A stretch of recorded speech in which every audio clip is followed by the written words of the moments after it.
Kasus penyiraman air keras terhadap aktivis HAM Andri Yunus memasuki babak baru.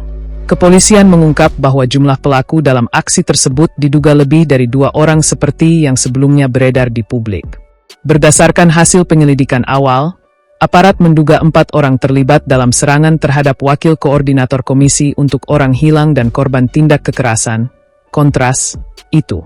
Diduga 4 orang terduga pelaku yang menggunakan 2 sepeda motor.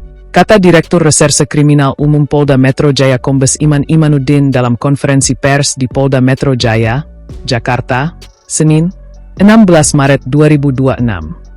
Iman pun mengatakan dalam hal ini pihak kepolisian sudah mengumpulkan rekaman CCTV di 86 titik yang merekam seluruh perjalanan pelaku. Dari 86 titik kamera pengawas yang kami analisa, ada 2.610 gambar dalam bentuk video dengan durasi 10.320 menit. Sehingga kami membutuhkan waktu cukup beberapa hari ini dalam analisa digital terhadap video rekaman CCTV yang ada di sepanjang jalur yang dilintasi oleh pelaku, ucapnya. Penyelidik menyatakan bahwa pelaku tidak hanya terdiri dari 2 orang yang berada di lokasi kejadian, tetapi juga melibatkan pihak lain yang diduga berperan dalam membantu aksi tersebut, baik sebelum maupun setelah penyerangan terjadi. Adapun para pelaku bergerak dari kawasan Jakarta Selatan untuk berkumpul terlebih dahulu di depan stasiun Gambir, Jakarta Pusat. Setelahnya, mereka bergerak untuk menyusuri Jalan Insinyur Haji Juanda. Selanjutnya, mereka berputar dan kembali ke Jalan Medan Merdeka Timur untuk kemudian ke arah kantor Yayasan Lembaga Bantuan Hukum Indonesia, YLBHI. Namun, saat itu korban tidak langsung menuju TKP karena ingin mengisi bahan bakar untuk sepeda motornya di SPBU Cikini Raya. Hingga sekitar pukul 23.35 WIB, korban melintas di sekitar lokasi dan pelaku akhirnya melakukan aksi dengan menyiramkan air keras tersebut. Dari jumlah tersebut, sebagian pelaku sudah teridentifikasi, sementara 1 orang disebut melarikan diri hingga ke wilayah Bogor. Serangan terhadap Andri Yunus sendiri terjadi saat ia pulang setelah melakukan aktivitas diskusi publik.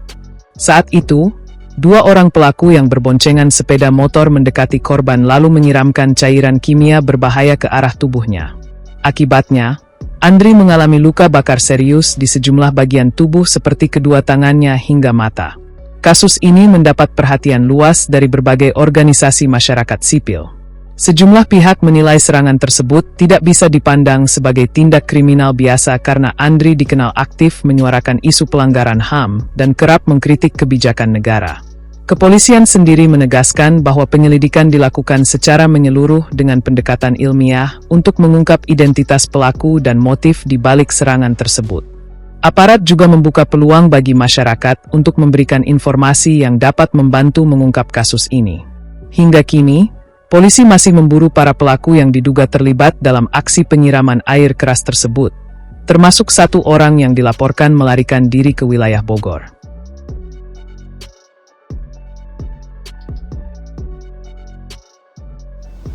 Melakukan analisis terhadap CCTV dan analisis terhadap saluran komunikasi yang ada. Ada 86 titik kamera pengawas yang kami ambil sehubungan dengan titik-titik di mana diduga para pelaku penyiraman ini berangkat dan kembali. Ada 7 titik kamera pengawas atau CCTV yang diambil dari sistem elektronik tilang. Kemudian ada 27 titik yang kami ambil dari Diskom Infotik. Kemudian ada 8 titik yang kami ambil dari Dinas Perhubungan. Kemudian ada 44 titik CCTV dari warga, artinya rumah warga, kemudian perkantoran, maupun bangunan-bangunan yang ada di sekitar jalur perlintasan pelaku.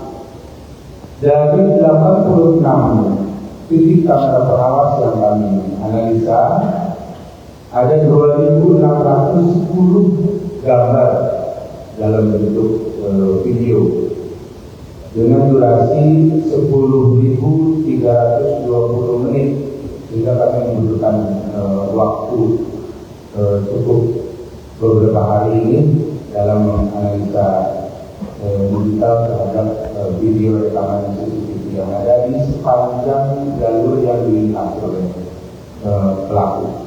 Dapat kami informasikan kepada rekan-rekan sekalian, sebelum kejadian terpantau berdasarkan hasil analisa rekaman CCTV dari sejumlah titik di wilayah Jakarta, para terduga pelaku diduga telah mengikuti pergerakan korban sejak sebelum kejadian.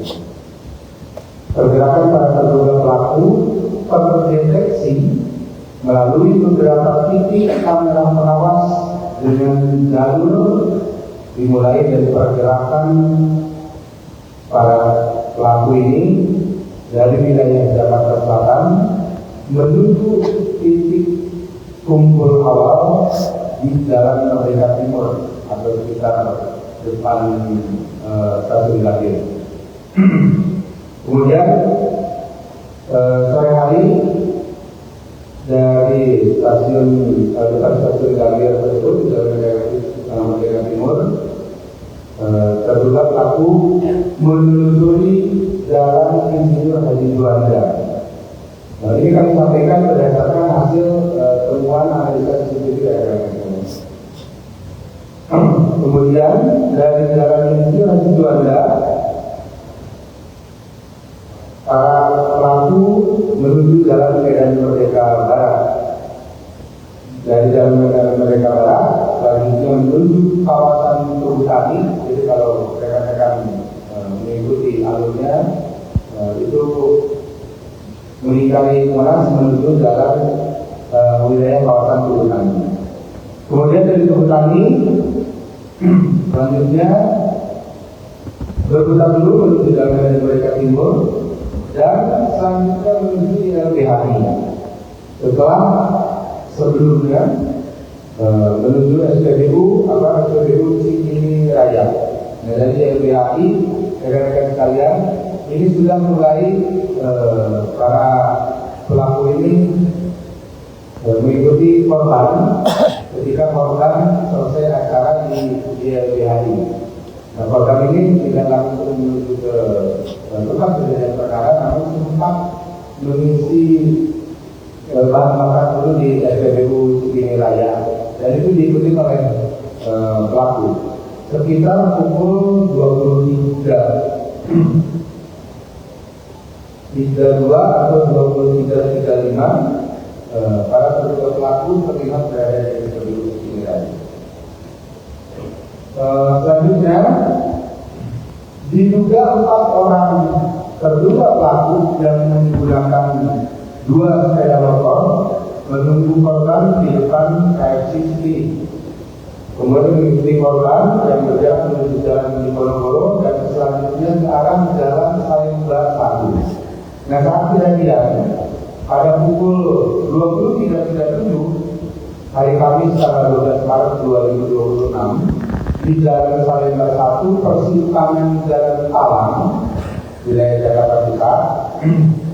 Di sana tempat kejadian perkara terjadi dan puji syukur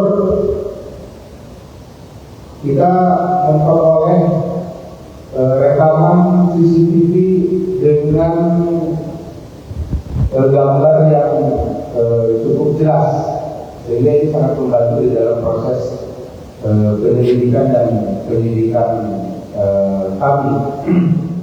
Download Tribun X sekarang, menghadirkan lokal menjadi Indonesia.